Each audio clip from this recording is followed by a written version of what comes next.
Welcome to this explainer. Okay, if you're an aquatic hobbyist, a pond owner, or honestly just someone who appreciates a pristine water feature, you know exactly how maddening it is when things go sideways in the water.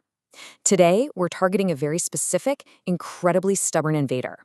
We're going to break down exactly what it is, why it's completely taking over, and I promise to give you a clear, safe, and highly structured solution to fix it. And the best part? We're doing it without relying on harsh chemicals. Let's get into it.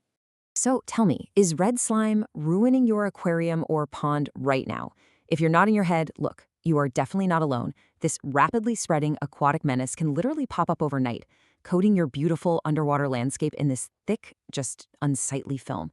It's incredibly frustrating, and honestly, it can make you feel like you're somehow failing at maintaining your setup. But take a deep breath. We are going to fix that today. Here's a quick look at our roadmap for today. First, we'll meet the red slime, then look at what actually triggers the bloom, touch on the safety and toxin risks, dive into 6 chemical-free fixes, and finally, lay out your action plan. All right, Section 1, let's officially meet the red slime. Okay, so here's the biggest plot twist of this entire explainer.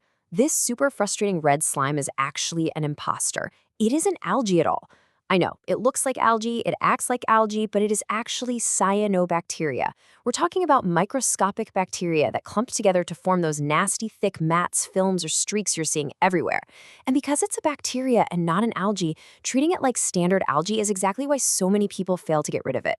Plus, not only does it ruin your water clarity, but these blooms are actively sucking the oxygen right out of your water. So we've got to completely shift our mindset here. The biggest mistake people make is simply blaming dirty water. In reality, these blooms are driven by a perfect storm of environmental conditions. It's a mix of excess nutrients, warmth, and low water flow. It's really not just about how visibly clean your water looks. It's all about the microscopic balance of the entire ecosystem. Moving on to Section 2, what triggers the bloom? The absolutely crucial thing to understand is that this perfect storm requires 4 main ingredients to actually flourish. First up, nutrients, specifically phosphorus and nitrogen, which act basically like lighter fluid. Second, warm temperatures accelerate the growth, turning your tank into an incubator. Third, low circulation and stagnant dead zones give these gross mats a cozy place to settle and expand totally undisturbed. And fourth, high light combined with low competition from other organisms gives it the absolute perfect environment to completely dominate. But here's the good news. Taking away any of these triggers can tip the balance right back in your favor. Now, you might be wondering, where is this fuel actually coming from? Well, the nutrients driving this slime come from really everyday sources. We're talking fish waste, decaying plant matter, overfeeding your livestock, leaf litter falling into your outdoor ponds, and sometimes, incredibly, even contaminated source water. And get this, even moderate amounts of these nutrients can trigger a massive bloom if those other conditions are right. That brings us to Section 3, safety and toxin risks. We really have to ask this pivotal question. Is red slime actually dangerous? It's so easy to just look at it as an ugly nuisance, but there are hidden, microscopic dangers associated with these rapidly expanding blooms that you absolutely need to be aware of. You see, depending on the specific species, cyanobacteria can actually produce toxins. This is a legitimate, serious threat that can endanger pets, livestock, wildlife, and of course, your fish. You absolutely should avoid using bloom water for drinking or bathing, and you've got to strictly limit exposure for your animals and keep children away from the affected areas entirely. No exceptions. So, you need to know the warning signs to watch out for.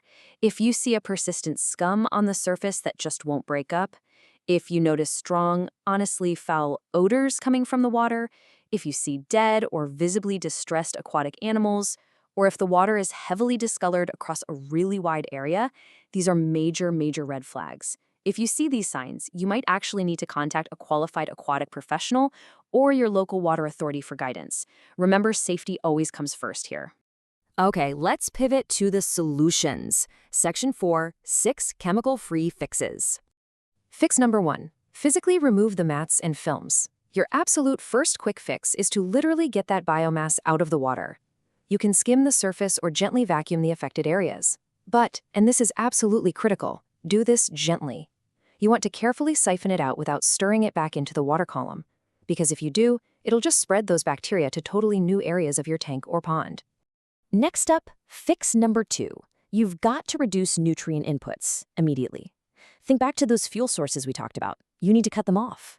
Immediately dial back on your feeding schedule, physically pull out any decaying plant debris or leaf litter, and clean your filters. But there's kind of an ironic catch here.